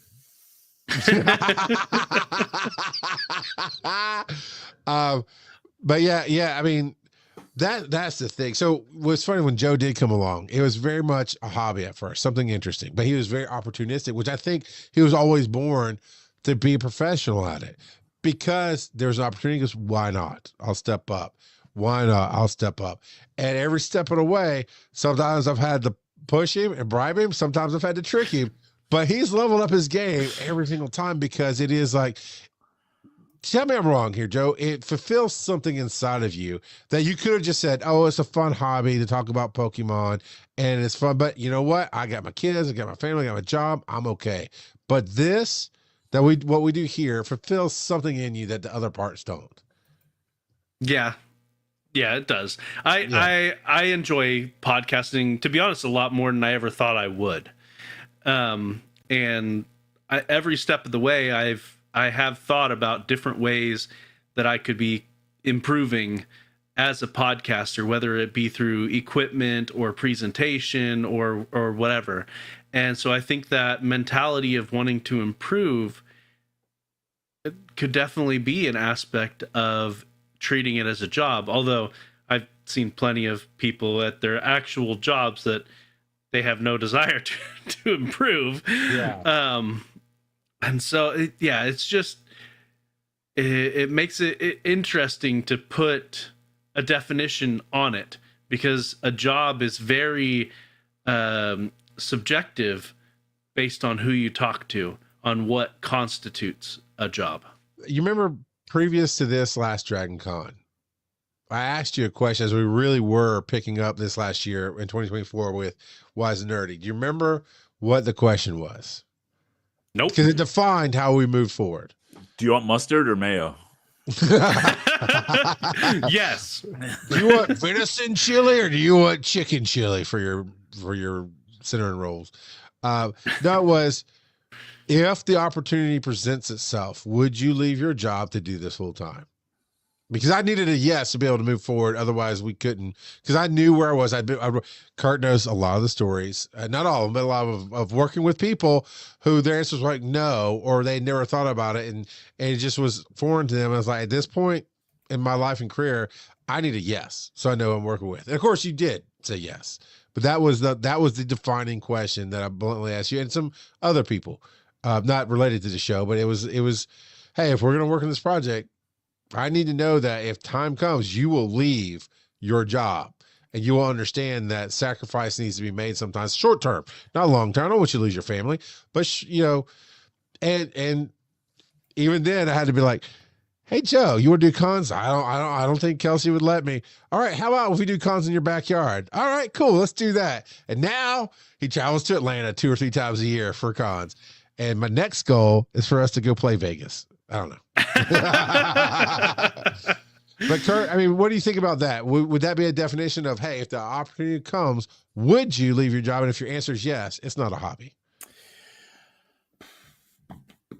To me, no, and because it still relies too much on luck. I think because look, I mean, we saw it during COVID. Am I allowed to say COVID? I can't remember. I don't know why people don't say COVID. No, I know. It's crazy, but I think that there were things where people were doing podcasting, for example, to just kill time because they couldn't do anything else. And right? That's a hobby, yeah. And that's a hobby, but in some cases that took off and became a job because the opportunity just happened to hit at the right time. Sure. Right. And we see it with influencers, TikTok, Instagram, there are people who hit at the right time, gained a ton of followers, and now make money doing that. So that's that. There's a, but they weren't shooting for that. They were killing time, and they wanted to do the best they could with what they were trying to accomplish. But it was never meant to be a full-time job, and then it became one. Right, but I would argue that their path still had a choice, and it's like, well, when this picks up, do I work it like a job? Because you do have to. I don't care. For those of you who don't understand how influencers work, they work a lot behind the scenes, and no question, spreadsheets, and it is marketing meetings, and it is hiring people, and it is going to. I mean, depending on what level you play at, it's going to interviews and photo shoots, and it's a job. But that's why. That's why I'm not sure that it becomes a job till that happens. Versus, let's say Joe says, you know what? I just got laid off from my computer job. I'm going to lean into Twitch and see if I can make that work. Right. And so then that becomes his job, whether he's making any money at it or not. His intent is to make a living through that means. I got you, Joe. You want to go full on Twitch? You're going to be a Minecraft Twitcher who is Herman Munster cosplaying as Peter Griffin. There you go, buddy. You got it. I get you. Got your spin. I get. It's a little bit of but you got aspirations in there, right? I would dare say, I see it happen. I see it happen at Dragon Con, that there are people who get on a panel, and that's the only thing they ever do. And like they never come back to Dragon Con again. And it's like, okay, well, you had that opportunity. Whether you realize it or not, that was your opportunity. And you took it, but you didn't. Now, you've been on multiple panels, whether you've physically been there or not, Kurt. So, I mean, you should feel attacked, but that's not what I meant. Yeah. But it's very much of a why did you take the opportunity and then succeed at it and then walk away from it? And I think it's because people don't realize sometimes what they have. But that's a different conversation, hobby versus professional, whatever. I used to have a hobby of building computers. I got paid to build computers. That never became a professional. Because I don't aspire to keep doing it. I don't aspire to keep up on the times. I didn't even build the computer that's sitting next to me. I bought it this time around. I just know enough to know what specs I'm looking for. And I actually got Reddit help and Joe help. But podcasting, I think Gary Vaynerchuk kind of said it best in his book, Crushing It, where he said, what is the thing that you will stay up till 2 a.m. talking about for free? Yep. That's your passion. Now, that doesn't necessarily mean you go make it a profession, but it is what drives you. And I think that's what you got to understand is I take jobs for either opportunity, which was the EMS job and the teaching job before that. because there's opportunities for me to try to build new muscles and step into arenas that I was interested in. But the money was because I needed to pay my bills. And, now, as we talked about earlier, transitioning into the real me and the ascension phase, and it's scary, but it's still what I was born to do. And I've done it long enough that people who could afford to help me pay my bills while I did it will support me in that. Go to wiseandnerdy.com/Patreon. No, it's patreon.com/wise__nerdy now. Help fund my dreams. But no, the reality is, Kurt, you currently are turning your hobby of 3D printing into now, I don't know if it's a profession. I don't know how you define it, but you're definitely going to make some money on your hobby. Yep. But if you had to choose between three things, if you had, and your day job is gone, right? You have to choose podcaster or voiceover or 3D printing.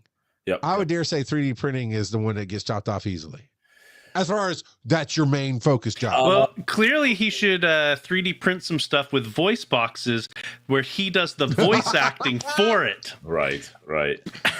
Yeah. That's really simple stuff too. It's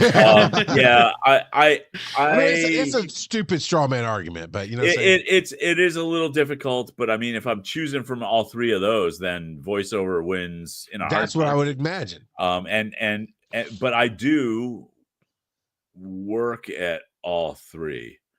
I would say right now 3D printing really is, even though the intent is to make money with it, it is more hobby-ish at this point. I will tell you that like one of my actual hobbies is Elatro.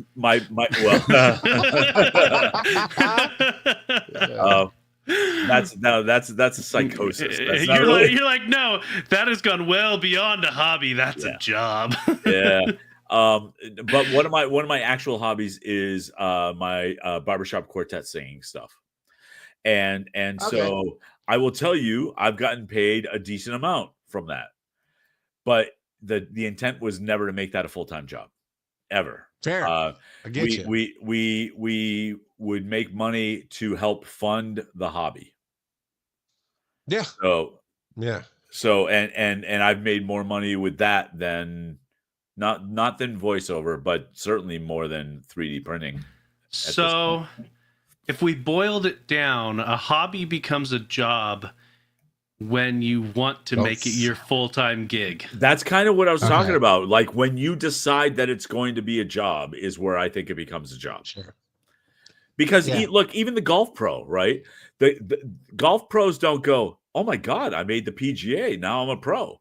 No, they go, I'm working my butt off so that someday I can be a pro.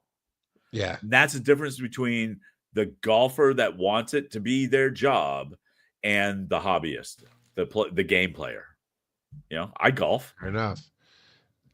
I caddy. Yeah. Yeah. Fredo kisses. I'm the next Happy Gilmore. All right. So we're at time, but that's okay. What's our show? You'll listen or, skip on to the next one. Cause we got nerding out time and I'm a little excited about all of these. So, what are you boys nerding out about? Nothing. Well, I would say, I gotta, for the young ones out there, when I say this phrase, it is a pop culture reference. I know Kurt's going to get. Oh no! Joe get it. Do you think so? I really think so. I don't think we can do that anymore. YouTube it, people. I don't know. But here, the reason I say that is at the beginning of this year, I decided to challenge myself just to do something different. And I have tried to learn some foreign languages in the past and ultimately almost got back into German. I was like, you know what? I'm really resonating with anime. I'm loving all the culture that surrounds anime. And you know what? If I'm going to jump into a language, let me see how Japanese works for me. And some days I do a lesson to keep that touchstone going. That they try to challenge you with streaks and this, and I like Duolingo. That's what I I was going use to say, it for. which program are you using? Duolingo? I'm using the free one right now, and I'm hesitant to pay for it, not because of Duolingo, because of me. Because I know even with the German, I probably did about 5 months of it and then just let it go. Hobby, right? I walked away from it. I'm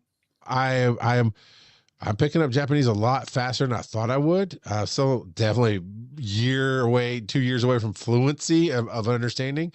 But I am very much enjoying it. I have the ears for it. Like, I don't know if you've used Duolingo, but they give you different kudos on things, and they hit me with the audio ones all the time, and the audio 100% perfect. Like I could hear, because it's almost like music to me, the way that the sounds flow. Sure. I hate grammar. I struggled through English grammar class in college. I'm understanding What? Japanese. I know, right? But I 100% get the Japanese grammar. It makes all the sense in the world to me. It's like, well, of course, des is on the end, and this is, it's. Yeah, wow. I love that I finally learned out what "wah" was. Every time I hear "wah" in a sentence, like, what is it? It's a thing. It's fun. But yeah, I'm working on Japanese and of course enjoying anime. Wait, You're not gonna tell us? Yeah, you gotta say what it is. It's hard to explain without it being in front of me. But so what he's saying is he doesn't remember it, he doesn't know. No, All right. so Well, it's you can just it's combine kinda like two of equivalent them, to and like, and then it's a store. it's Wawa. Oh, you're stupid. It's No. kind I of think like what a you mean is preposition. baka. What is funny is I made a little mention of this in our Discord, which, by the way, this year, without intent, I've just been more active in our Discord, which I'm happy with. I hope you guys I mean, are it was happy a with pretty low bar. It really was. But, I'd say at least once a week I'm in there saying something. By mention, it's like, hey, I think I might start learning Japanese. Joe, I forget what you said, or you showed your Duolingo or something where you've been learning it. And then, what civilian? Was it civilian? Somebody jumped in and literally just typed out a whole phrase in Japanese, like show offs. Yeah, it was civilian. Was it civilian? Mhm.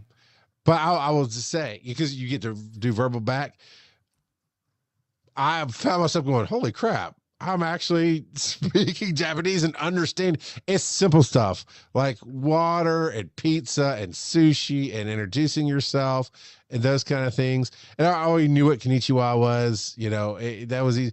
But there's just having it flow. I'm just, it's fun. It's a lot of fun. I got 2 friends on there now. Are you on Duolingo, Joe?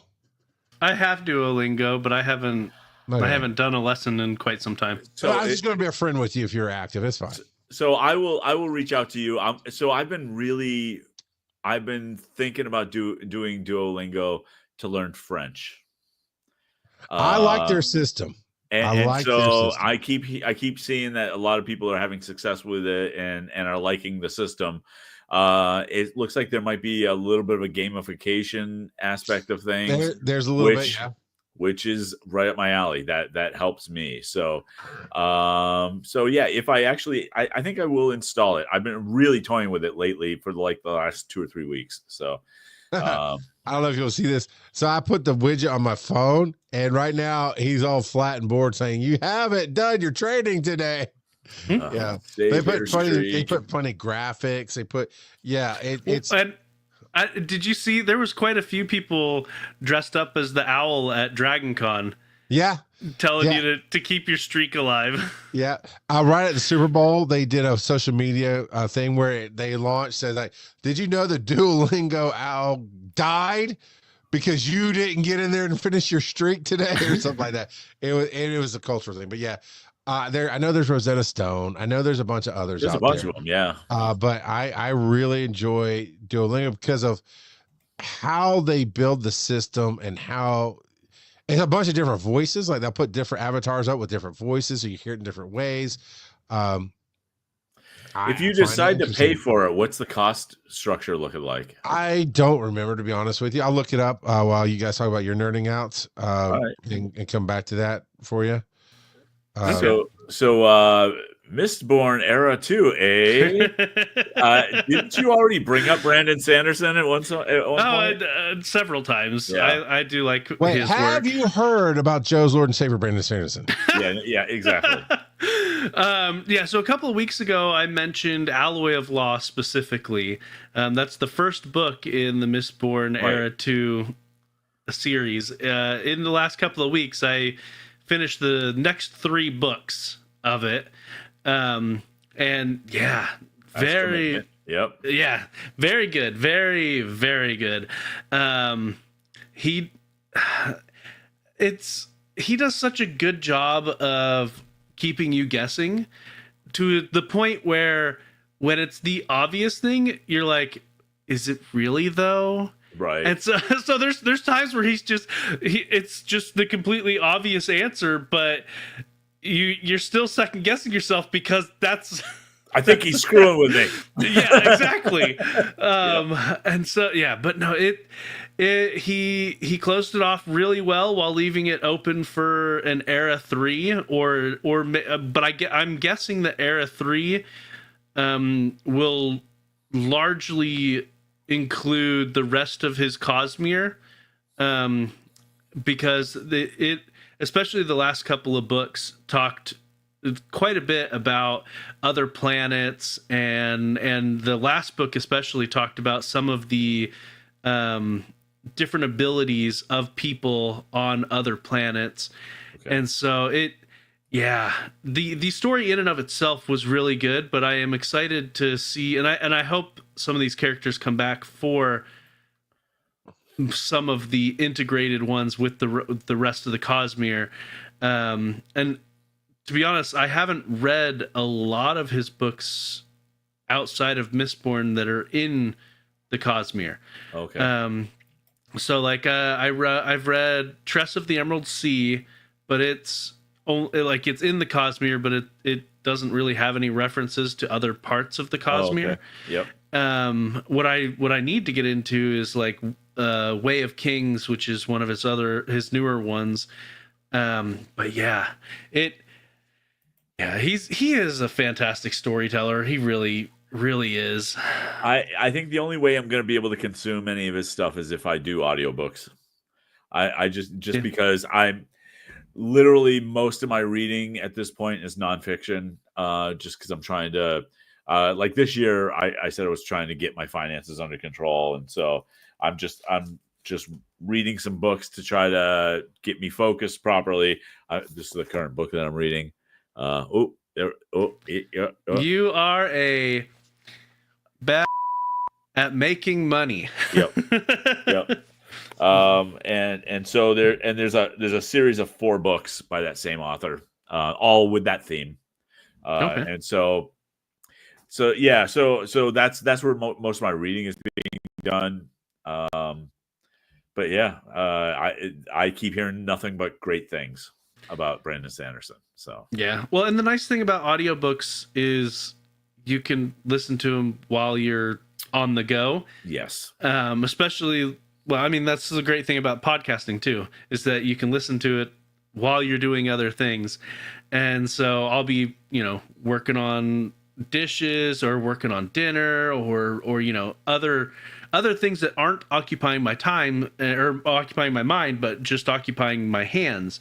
Yep. And so, that's where I listen to so many podcasts at this point, just because of that. Like, if I'm a short time in the car, I'm listening to at least a partial episode, or if I'm cooking or whatever. Yeah, all of that. So, a couple weeks back, I got into a new podcast and just devoured it while driving. And so because last week I talked about our trip to Wonderworks. Yep. Which is about a 2.5 hour drive, and so I started a new podcast on the leg up, and so I got like 10 or 12 episodes deep by the time the driving from the day was done. It's a great medium. Yeah. A couple of years ago, when my wife and I were driving from Florida back to New Hampshire, I said, I've heard about this serial podcast, and let's take a listen to it. We finished the entire season of that podcast except for the last episode. And for people who don't remember, it took the world by storm because it was like, in true media fashion, they said, "Oh, it's bringing podcasts to the masses," which was nonsense. But it was about this kind of unsolved murder case, and somebody was convicted, but there was some question about whether or not they actually did it. Okay. And they went through the whole story and they did their own investigation. And at the end, you're going, "Ooh, I don't know, maybe." And then it tore my heart out because the final episode, and I don't care if you've not listened to it, because the final episode, they said, "So we're not really sure whether he did it or not." How do we go from Brandon Sanderson to cereal? Because we talked we moved into audiobooks, then into podcasts. The stream of consciousness is a class 5 rapid. You got to keep up, man. It's very much a rabbit hole, though, isn't it? Yeah. Yep. So I heard you're nerding out about Daredevil. Yeah. So few days Daredevil Born Again starts on March 3rd, and I cannot wait. Are you rewatching the old stuff? I am going to binge it this weekend. Well, because it's supposed to be connected, right? It is. Yeah. So I watched it all, but my wife didn't. It was in the Breaking the Panel days. So I think we'll try to get her to binge it so then we can watch the Disney one together. Yeah. So it is officially connected and not like this is a different universe. So we can use the same actors, but we're not obligated to. So they've basically said that Daredevil is canon, like the old Netflix because one Matt is canon. showed up in Spider-Man. Right, there's that too, and She-Hulk. And She-Hulk, yeah. So what's not clear yet is whether or not they're going to bring the rest of the characters in the MCU, Netflix MCU, over. Yeah, but they're leaning towards it. Yeah, because I heard someone did an interview where they're considering bringing like Luke Cage and Jessica Jones and Iron Fist. Yeah, and didn't I mess up his name? Mahershala Ali? Didn't he leave the Mahershala Ali? Did he leave Blade? Is that what you're asking? Yeah, that's what I heard. I don't know that I've heard that yet. But I hadn't heard that. But if he did leave Blade, I think that would probably be a good thing. Because also honestly, you can't connect the universes if he doesn't, because he was the big bad. But they killed him off. It'll be fine. Exactly. Yeah. But if you're connecting Daredevil and that universe into the MCU, it's not the first time that they've used the same actor for different roles. It'll be fine. Well, it's not going to be the last because of Robert Downey Jr. But that is definitively a separate universe, an alternate universe. Tony.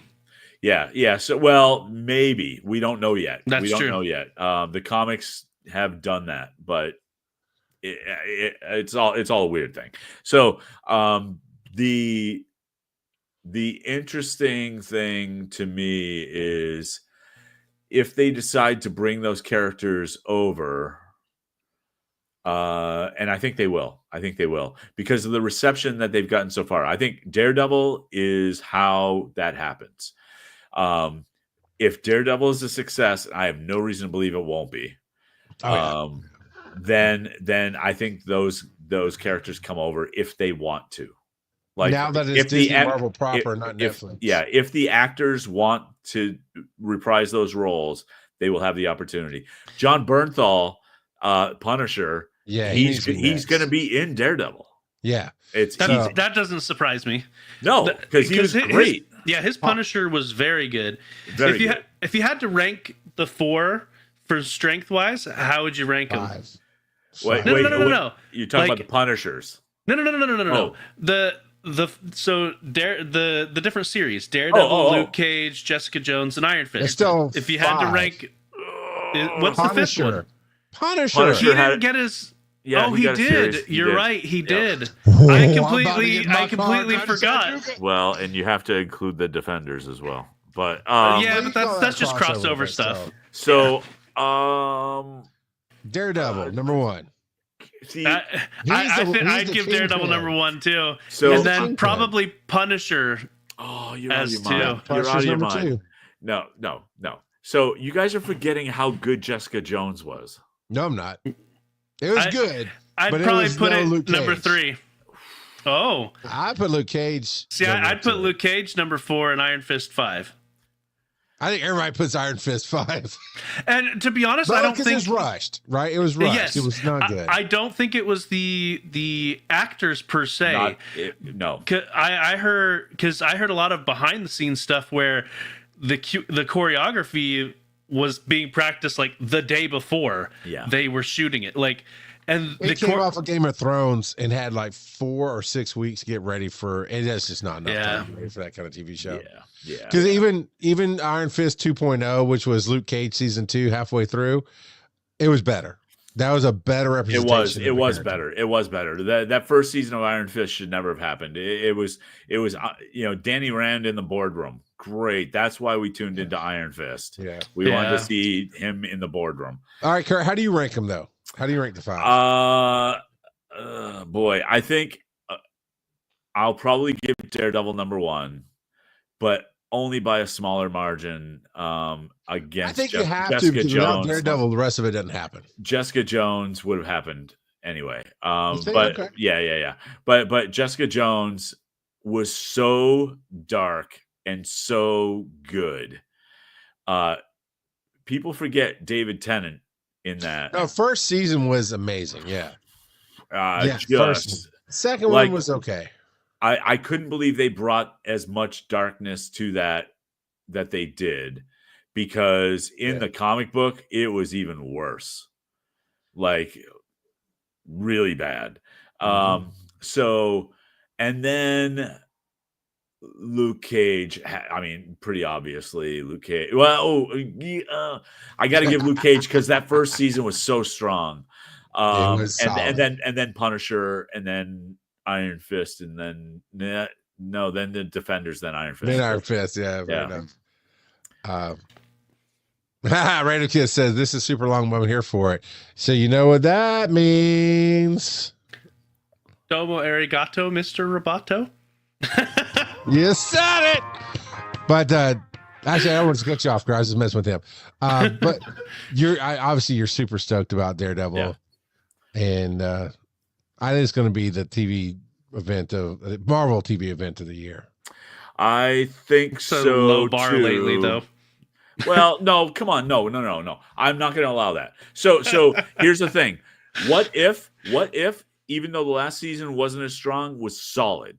X-Men 97, solid. Yeah. Friendly Neighborhood Spider-Man, which just finished So its you're first saying season. the animation team knows what they're doing. It counts because it's part of the MCU.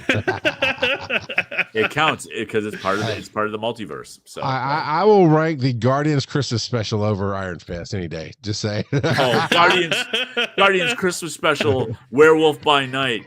They're all good. Nerdy Dads on social media. Charles at Rock God of Podcasting. Joe at Joseph_Ard. Check out the website, wiseandnerdy.com. And as always, they may not be your father, but they'll always be your daddy. Shut up, Mike. And VO by Kurt everywhere except for Etsy. Then it's 3D by Kurt.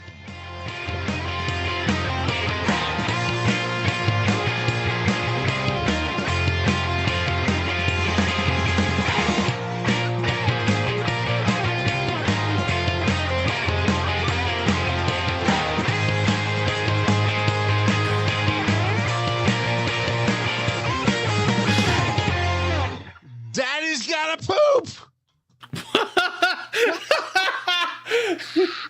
That's an episode too late. You're